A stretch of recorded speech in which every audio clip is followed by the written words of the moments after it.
السلام علیکم ورحمۃ اللہ وبرکاتہ۔ دوستو، ابھی اس وقت سردی کا موسم چل رہا ہے اور اسلام کی خوبصورتی یہ ہے کہ یہ ہر موقع پر کچھ ایسے اعمال، کچھ ایسے احکام، کچھ اس طرح کی چیزیں بتاتا ہے کہ جس کے ذریعے سے انسان سے اللہ تبارک و تعالی راضی ہو جائے، مغفرت ہو جائے، آخرت کا سفر آسان ہو جائے۔ دوستو، آج کی اس ویڈیو میں انشاءاللہ آپ کو کرنے کے لیے چند ایسے اعمال بتاؤں گا کہ جن کے ذریعے سے ہمارے گناہ بھی مٹیں گے اور اللہ تبارک و تعالیٰ کی ہمیں رضا بھی ملے گی، اور یہ اعمال بہت آسان ہے۔ ان تمام اعمال کو مرد حضرات بھی کرے، عورتیں بھی کرے، بہت آسان ہے۔ سردی کے اس موسم میں اگر یہ اعمال کریں گے تو انشاءاللہ ہمیں بہت زیادہ ثواب ملے گا۔ کیا ہے وہ اعمال؟ دیکھیے، اللہ کے نبی علیہ الصلوۃ والسلام کے پاس ایک مرتبہ حضرات صحابہ بیٹھے ہوئے تھے، سردی کا موسم تھا۔ حضور علیہ الصلوۃ والسلام نے صحابہ سے کہا، کیا میں تمہیں ایسے اعمال نہ بتاؤں جو تمہارے گناہوں کا کفارہ بن جائے، یعنی تمہارے گناہوں کو مٹا دے، ختم کر دے؟ حضرات صحابہ نے کہا، یا رسول اللہ، ضرور بتائے۔ اب علیہ الصلوۃ والسلام سے صحابہ نے درخواست کی کہ اے اللہ کے نبی، ہمیں ایسے اعمال بتائیے جو ہم کریں اور پھر ان کو کرنے کے بعد اللہ تبارک و تعالی ہمارے سارے گناہوں کو مٹا دے۔ دوستو، وہ اعمال کیا ہے؟ ان میں سب سے پہلا عمل یہ ہے کہ حضور علیہ الصلوۃ والسلام کا ارشاد ہے کہ نہ چاہتے ہوئے بھی، ناگواری، آدمی کو ناگواری ہو رہی ہے، اچھا نہیں لگ رہا ہے، ان تمام باتوں کے باوجود سردی کے اس موسم میں مکمل وضو کرنا۔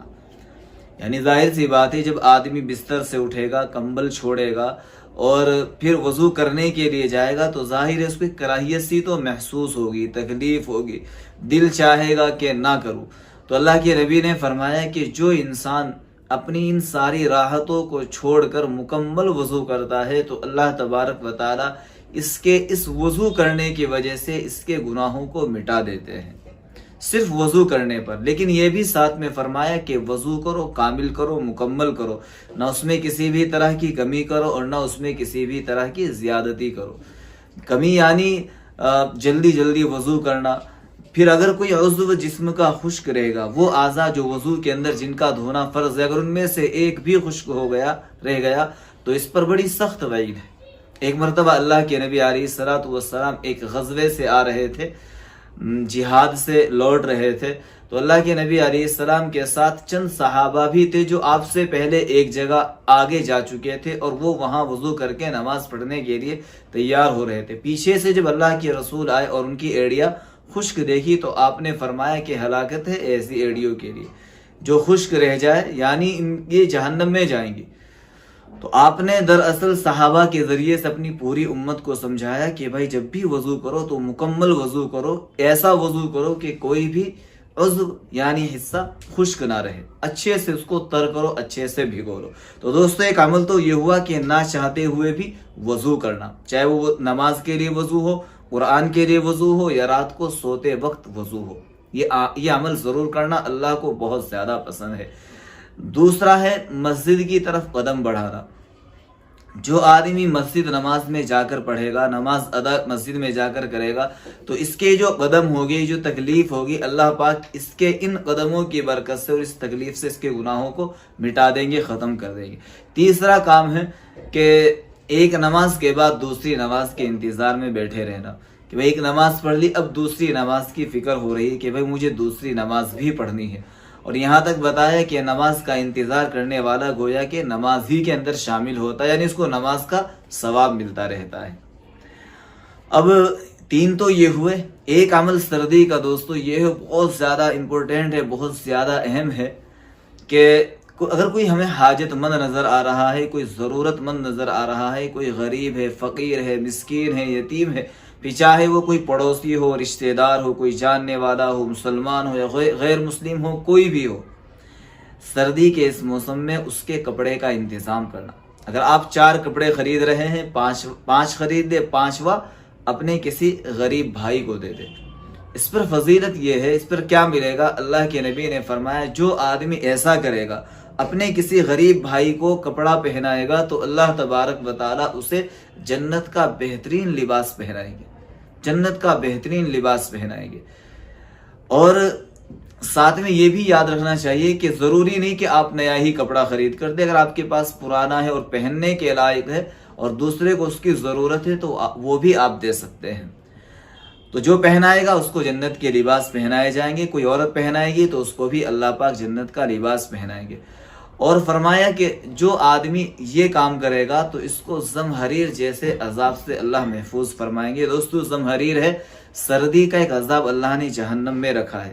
جو آدمی اپنے غریب بھائی کو سردی کے موسم میں کپڑا پہنا لے گا تو اللہ پاک اس کی اس عذاب سے، سردی کے اس عذاب سے حفاظت فرمائیں گے. تو ایک کام یہ کرنا ہے، ایک تو مکمل وضو کرے، مسجد کی طرف نماز کے لیے قدم بڑھائے اور نماز کا انتظار کرے. دوسرا کام کیا ہے، یہ ایک جو بتایا شروع میں، یہ ایک ہی کے ضمن میں دو کام آ رہے. دوسرا کام یہ ہے کہ اپنے غریب بھائیوں کا خیال رکھے. تیسرا کام دوستو یہ ہے کہ چونکہ سردی کے اندر دن چھوٹے ہوتے ہیں، رات بڑی ہوتی ہے، تو دن کے اندر روزہ رکھنے کی کوشش کرے. خاص طور سے اپنی تمام ان بہنوں سے درخواست کروں گا جن کے رمضان کے اندر روزے چھوٹ جاتے ہیں، جن کے ذمے بھی قضا باقی ہے، وہ ان دنوں میں بہت آسانی سے روزے رکھ سکتی ہے. تو اپنے روزوں کی قضا کر لے، اپنے روزوں کی جو روزے قضا ہو چکے ہیں ان کو ادا کر لے. اور اللہ کے نبی کا عمل تھا کہ آپ رات میں قیام فرماتے تھے. یعنی سردی کے اس موسم میں اتنی بڑی رات ہوتی ہے کہ آدمی سوتے سوتے تھک جاتا ہے، تو وہ رات کے آخری حصے میں تہجد کے لیے ضرور اٹھے. بہت آسان ہے. دیکھو تہجد کے ذریعے سے انسان کتنا ہی پریشان ہو، کتنے ہی زندگی میں مسائل ہو، کتنی ہی پرابلمز اور ٹینشنیں کیوں نہ ہو، جو آدمی تہجد میں اپنے اللہ کو پکارتا ہے، پروردگار کو پکارتا ہے، تو اللہ تبارک و تعالیٰ اس کی ساری دعاؤں کو سنتے ہیں اور اس کی ساری مسائل اور پریشانیوں کو اس کی زندگی سے نکال دیتے ہیں. بس یقین کے ساتھ اللہ کو پکارے، جائز حاجات اللہ کے سامنے رکھے، اپنی زندگی کے سارے مسائل اللہ کے سامنے رکھے. دوستو تین کام خاص طور سے ہوئے. نمبر 1 اچھے سے وضو کرنا. نمبر 2 اپنے ضرورت مند بھائیوں کی ضرورتوں کو پورا کرنا، یعنی ان کے کپڑے وغیرہ کا خیال کرنا. نمبر 3 سردی کی رات میں تہجد کا اہتمام کرنا اور دن میں روزے رکھنا. خاص طور سے پیر اور جمعرات کا روزہ اللہ کے رسول بہت پابندی سے رکھا کرتے تھے. پھر مہینے میں 3 روزے اور رکھا کرتے تھے جن کو ایام بیض کہتے ہیں. جو آدمی یہ روزے رکھ لیتا ہے وہ ایسا ہوتا ہے گویا کہ اس نے پوری زندگی روزے رکھے ہو، پوری زندگی روزوں کے ساتھ گزارے ہو.